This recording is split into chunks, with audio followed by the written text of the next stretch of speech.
साल 1947 के बाद देश ने जितनी आजादी देखी उतने ही देखे घोटाले। India has attained independence. This momentous occasion marks the end of an era. सत्ता बदली, चेहरे बदले, लेकिन खेल वही रहा, सिर्फ मोहरों का अदला बदली।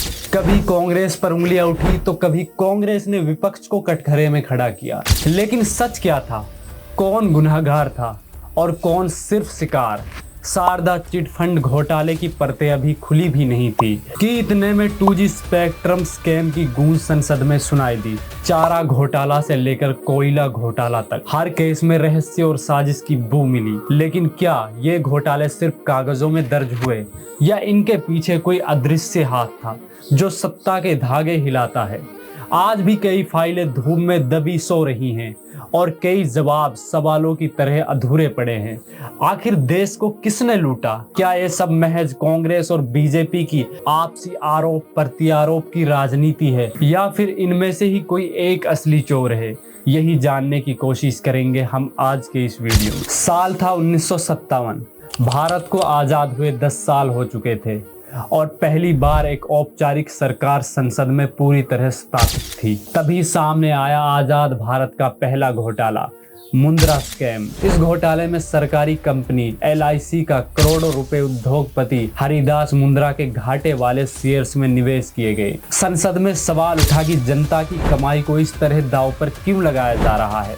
विपक्ष ने हंगामा किया और सरकार की मंशा पर सवाल खड़े किए।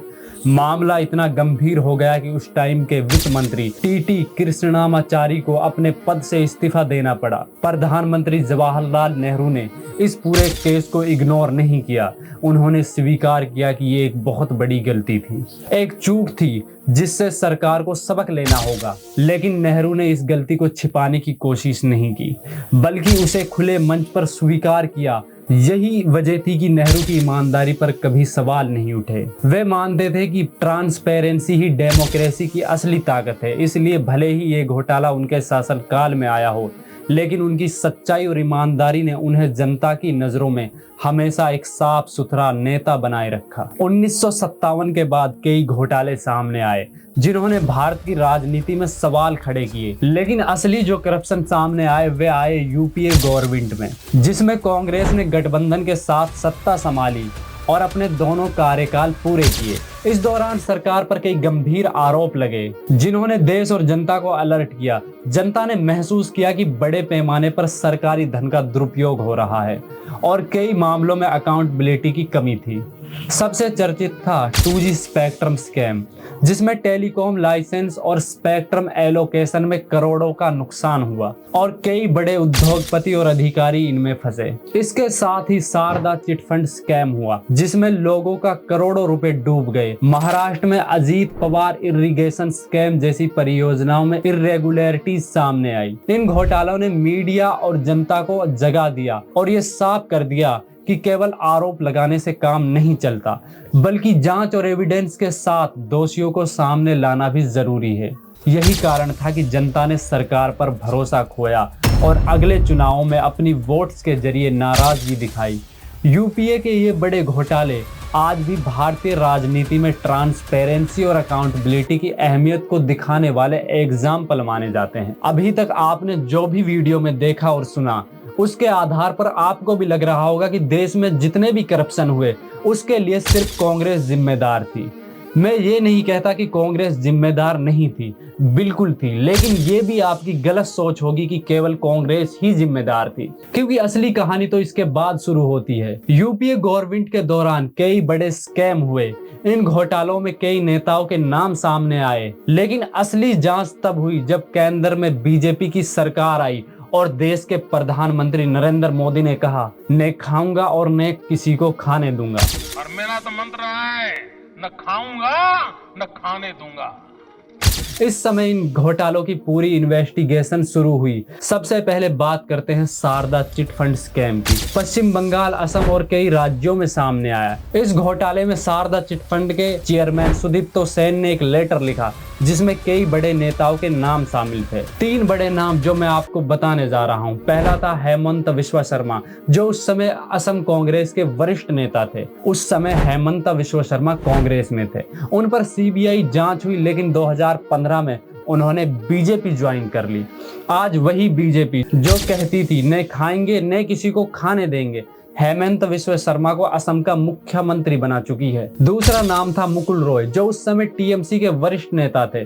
उन पर भी सीबीआई जांच और गिरफ्तारी हुई, लेकिन 3 नवंबर 2017 को वे बीजेपी में शामिल हो गए और आज जांच के दायरे से एकदम बाहर हैं। तीसरा नाम था शुभेंदु अधिकारी का, जो उस समय टीएमसी में थे, लेकिन बाद में उन्होंने भी बीजेपी ज्वाइन कर ली। आज वो भी जांच के दायरे से बाहर हैं। अब आप ही सोचिए, बीजेपी और कांग्रेस में क्या फर्क रहा। एक तरफ बीजेपी वादा करती है कि किसी को खाने नहीं देंगे और न खुद खाएंगे, लेकिन जिन पर एलिगेशंस लगे थे उन्हें अपने पक्ष में बिठाकर उनके सारे गुनाह वॉश कर देती है। दूसरी तरफ कांग्रेस भी घोटालों का सामना करती रही है, लेकिन इस मामले में अगर देखा जाए तो बीजेपी की पॉलिटिकल हाइपोक्रेसी साफ साफ नजर आती है।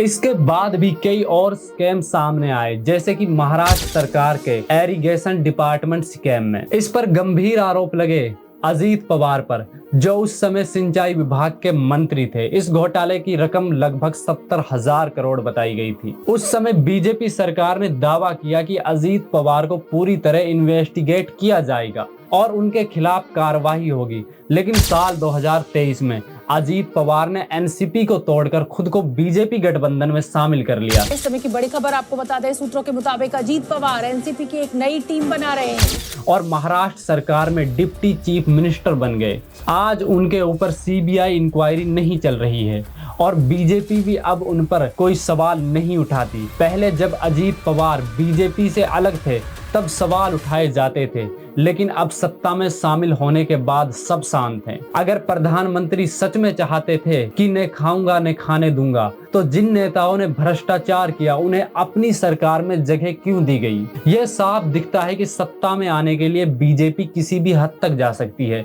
गठबंधन करना हो, किसी पार्टी को तोड़ना हो या भ्रष्ट नेताओं को अपनी तरफ खींचना हो, जनता की कोई परवाह नहीं, केवल पॉलिटिकल एडवांटेज मायने रखता है। यही कारण है कि देश की वास्तविक राजनीति में पावर डायनेमिक्स और हाइपोक्रेसी साफ नजर आती है। जब हेमंत विश्व शर्मा कांग्रेस में थे तब कांग्रेस के लिए वो ईमानदार थे और बीजेपी के लिए करप्ट थे, लेकिन जैसे ही उन्होंने बीजेपी ज्वाइन की उनकी छवि बदल गई। बीजेपी के लिए ईमानदार हो गए और कांग्रेस के लिए एक भ्रष्ट नेता हो गए। यह राजनीति की रिलेटिविटी साफ दिखाती है। आज कांग्रेस की ऑफिशियल वेबसाइट पर उन्हें भारत के सबसे करप्ट चीफ मिनिस्टर के रूप में बताया गया है। इसे देखकर साफ है कि कांग्रेस और बीजेपी दोनों अपनी राजनीतिक जरूरतों के हिसाब से किसी नेता की इमेज बदल सकती हैं। जनता के लिए ये सिर्फ एक संकेत है कि सत्ता और विपक्ष में किसी नेता के खिलाफ आरोप कितनी जल्दी और किस हद तक मैनिपुलेट किए जा सकते हैं। इन नेताओं के अलावा भी कई ऐसे नेता थे जिन पर पहले करप्शन के एलिगेशंस लगे थे और जिनका सबसे ज्यादा विरोध बीजेपी किया करती थी,